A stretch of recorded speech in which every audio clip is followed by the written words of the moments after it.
Dean के चेहरे के अजीबोगरीब भावों को अदिति समझ नहीं पाई और वो वहां से चली गई। अदिति के कॉलेज के डीन डॉक्टर कुलभूषण प्रसाद वर्मा जितना दमदार नाम उतनी कठोर शख्सियत, अपने उसूलों के पक्के, इरादों के मजबूत इंसान थे। अदिति को हिदायत तो दे दी कि किसी से कुछ नहीं कहना है, क्योंकि उन्हें डर था बातें हवा की तरह फैलती हैं और इससे नुकसान उनके कॉलेज के नाम को ही होगा। उन्हें अपने इस कॉलेज का नाम बनाने में कई वर्ष लगे थे। उन्होंने अदिति के जाते ही रूम लॉक किया और एरिया के एसीपी और उनके दोस्त प्रवीण जोशी को कॉल किया। उस वक्त उनका फोन बिजी आ रहा था। उन्होंने अपने काम एक तरफ किए और मेघा की डायरी के पेजेस पढ़ने लगे। अदिति ने 3 लड़कों का नाम लिया था, पर डायरी में बस राजीव का नाम है। हो सकता है राजीव ने कुछ किया हो, पर विपिन और मनोज बस उसकी दोस्ती की वजह से फंस रहे हों। वो डायरी पढ़ते हुए सोच ही रहे थे कि एसीपी प्रवीण का फोन आ गया। हेलो सर, आपने आज कैसे याद किया? All well? कुलभूषण जी के फोन उठाते ही वो बोले, प्रवीण सर, सॉरी मैंने आपको इस समय डिस्टर्ब किया, थोड़ा अर्जेंट था, क्या आप मिल सकते हैं मुझसे? कुलभूषण जी बोले, बिल्कुल, मैं उसी एरिया में आ रहा हूं, आपसे भी मिल लूंगा। एसीपी प्रवीण बोले। कुछ देर बाद एसीपी डॉक्टर कुलभूषण के हॉस्पिटल में उनसे मिलने पहुंच गए। कैबिन पहुंचते ही उन्होंने पूछा, मे आई कम इन सर? प्लीज कम, कहते हुए एक सज्जन की तरह कुलभूषण जी ने उन्हें कुर्सी पर बैठने का इशारा किया और प्यून को 2 चाय लाने को कहा। प्यून के जाते ही एसीपी बोले, बोलिए सर, आपने कैसे याद किया? कुलभूषण जी ने उन्हें बात बतानी शुरू की। जैसा जैसा अदिति ने उन्हें बताया वो बताते गए।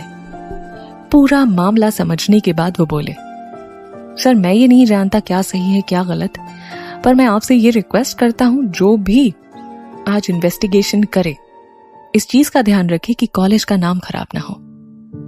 आप निश्चिंत रहिए, क्या मैं ये पन्ने देख सकता हूं? एसीपी ने पन्ने पढ़े और कहा, यहां तो बस राजीव का नाम है, बाकी 2 लोगों का जिक्र जो कि उस लड़की ने आपके सामने किया, ऐसा कुछ तो नहीं है यहाँ। जी मैं भी वही सोच रहा था, कुलभूषण बोले। मैं एक काम करता हूँ, राजीव के फ्लैट पर एक टीम को भेजता हूँ, अगर कुछ हाथ लगा तो इन्वेस्टिगेशन को आगे बढ़ाते हैं। कई बार लड़कियां खुद प्यार में नाकाम होने पर कुछ भी इल्जाम लगा देती हैं। हो सकता है मेघा ने भी बस यूं ही लिख दिया हो। एसीपी बोले, जैसा आपको ठीक लगे। कुलभूषण जी बोले, ठीक है, मैं उसका फ्लैट चेक करता हूं, कुछ भी जरूरत लगी तो मैं आपको फोन करूंगा। एसीपी बोले, जो भी हो आप प्लीज मुझे इन्फॉर्म करिएगा। पिछले साल भी विपिन और मनोज पर कुछ इल्जाम लगे थे, पर वो दोनों निर्दोष साबित हुए थे। कुछ सोचते हुए कुलभूषण जी बोले। एसीपी जोशी ने उन्हें चिंतित देखा तो कहा, आप फिक्र मत कीजिए सर, यह हमारा उसूल है। 100 गुनहगार बच जाएं तो चलेगा, पर किसी निर्दोष को सजा नहीं दिलवाएंगे। इतना कहते हुए वो हाथ मिलाकर चले गए। डीन ने अपना फर्ज पूरा किया। इधर अदिति को पता भी नहीं था कि किन लोगों से उसने पंगा ले रखा है। जो लोग इतना बड़ा काम कर सकते हैं, बिना सबूत छोड़े मर्डर और बच्चे अगवा कर सकते हैं, वो क्या कुछ नहीं कर सकते। एक फ्लैट में रखे हुए सबूत मिटाना उनके लिए कौन सी बड़ी बात है। अगले दिन एसीपी ने राजीव के फ्लैट पर सर्च वारंट के साथ अपनी टीम भेजी। टीम ने कोना कोना छान लिया, पर उनके हाथ कुछ नहीं लगा। फ्लैट में रखे सबूत तो मेघा के देखने के तुरंत बाद ही वहां से हटा दिए गए थे। पुलिस के हाथ कुछ नहीं लगा, कोई स्ट्रॉन्ग एविडेंस नहीं था उनके पास राजीव के खिलाफ। एसीपी ने ऑर्डर दिए कि पूछताछ के लिए राजीव को पुलिस स्टेशन लाया जाए। अदिति को जब पता चला कि राजीव का फ्लैट चेक किया गया है और डीन ने उसकी मदद की, वो बहुत खुश हुई। देख, मैंने कहा था ना डीन मदद करेंगे, उनकी ईमानदारी के बहुत किस्से सुने हैं मैंने, और सबसे अच्छी बात यह कि उन्होंने मेरा नाम नहीं आने दिया। अब देख, हम भी सेफ और वो लोग अंदर। खुश होते हुए अदिति सिया से बोली, हाँ यार, अच्छे लोग हैं इस दुनिया में, हमारी डीन की तरह। सिया ने जवाब दिया। राजीव को पुलिस स्टेशन लाया गया। अब विपिन और मनोज चौकन्ने हो चुके थे। उनका नेटवर्क बहुत तगड़ा था। उन्हें भनक लग गई थी कि अदिति ने डायरी के कुछ पन्ने, जिसमें राजीव के फ्लैट में कुछ होने का दावा है, वो पुलिस तक पहुंचाया है। राजीव से अगले 4-5 दिनों तक काफी पूछताछ की गई। उसने इन सब में कोई हाथ ना होने का दावा किया और उसने मेघा पर ही उसके गले पड़ने और उसे हैरेस करने का इल्जाम लगा दिया। सबूतों के अभाव में राजीव को छोड़ दिया गया। अब राजीव और विपिन का गुस्सा 7वें आसमान पर था। अब उन्होंने अपने लड़कों से अदिति का रूटीन फॉलो करवाया। कहाँ जाती है, कब जाती है, किससे मिलती है, सब कुछ। उन्हें पता चला कि वो झुग्गियों में जाकर बच्चों के बारे में भी पता कराई है। अदिति इन सब से बेखबर, या कह सकते हैं वो निश्चिंत थी, क्योंकि उसके अनुसार राजीव, विपिन सब जेल में है। उसे ये पता भी नहीं था कि राजीव अब छूट चुका है। वो अपनी ही दुनिया में खोई आदित्य के एग्जाम निपटने का इंतजार कर रही थी और आज उसका लास्ट पेपर था। आदित्य एग्जाम सेंटर से सीधा घर आया और दौड़ के अपनी रूम में जाने लगा। रीना जी ने उसे आवाज देकर कहा, रुक, कहाँ जा रही है तेरी ट्रेन? पेपर कैसा था? अच्छा सुन, तेरे लिए नींबू पानी बना दूं? और न जाने कितने सवाल एक साथ दाग दिए उन्होंने। अरे होल्ड ऑन, सब बढ़िया हुआ है। मुझे अपने दोस्तों से बात करनी है, कल मुंबई जाना है तो अपने जरूरी पेपर्स सब रखने हैं। आपसे बाद में मिलता हूँ। कहते हुए आदित्य रीना की गाल खींचते हुए अपनी रूम की तरफ भाग गया। अब रीना जी को कौन बताए लड़का बड़ा हो गया है। काम तो बहाना था, असल मकसद तो किसी से मिलने जाना था। उसने रूम में जाते ही अदिति को कॉल किया। आज अदिति उसके फोन का इंतजार कर ही रही थी। उसने प्रॉमिस किया था कई दिनों के बाद आज वो बात करने वाली थी। एक रिंग में उसने फोन उठा लिया। आय हाय, कोई इंतजार कर रहा था हमारा। आदित्य उसके फोन उठाते ही बोला, नहीं, गलतफहमी हो गई आपको। वैसे आप बोल कौन रहे हैं? अदिति इतराते हुए बोली। क्या बात है, लगता है कोई बात मिस कर रहा था हमें। आदित्य उसे दोबारा छेड़ने लगा। चुप करो, अच्छा ये बताओ कैसे हो? वो आगे बोली। मैं मस्त, तुम कैसे हो? आफ्टर 15 डेज, हाँ, बहुत लंबा ब्रेक हो गया इस बार। आदित्य धीरे से बोला। हाँ यार, मिस किया तुझे। अदिति बोली। अच्छा पेपर कैसे हुए तुम्हारे? कुछ किया भी या डब्बा गोल है? कहते हुए वो हंसने लगे। रैंक होल्डर बनना है आपका, और हाँ, डब्बा गुल हुआ तो जिम्मेदार तुम ही रहोगे, फिर मैं पूरी लाइफ तेरी हाउसवाइफ बन के रहूंगा। कहते हुए वो हंसने लगा। अदिति को भी हंसी आ गई। इतनी फालतू की बातें आती कहाँ से है तुम्हें? वो बोली। बस मैडम ऐसा ही है अपना तो। अच्छा सुन, कल दोपहर तक मैं मुंबई पहुंच जाऊंगा। आदित्य बोला। अरे मुंबई क्यों आ रहे हो तुम? अदिति अनजान बनते हुए बोली। अदिति की बच्ची मार खाएगी तो किसी दिन। आदित्य बोला। तुम मुझ पर हाथ उठाओगे आदि? अदिति मासूमियत से बोली। तो घरेलू हिंसा के जुर्म में ना बंद करवा दूंगी। ओ मेरी झांसी की रानी, बस। हाँ सुन, 3 बजे एयरपोर्ट पहुंच जाऊंगा और फिर रोहित के फ्लैट पर जाऊंगा, देन आ जाऊंगा तुमसे मिलने। आदि एक्साइटेड होकर बोला। कहाँ मिलोगी जगह बताओ, तुम्हें कल बताऊंगी क्या क्या हुआ इन 15 दिनों में। बात करने के लिए ना तड़प गई थी मैं। अदिति ने जवाब दिया। सच में? मुझे भी बहुत कुछ कहना है तुमसे। मरीन ड्राइव पर मिले कल 6 बजे। आदित्य ने कहा। ठीक है, पास भी है, वहां तो मैं और सिया कई बार स्कूटी से ही पहुंच जाते हैं।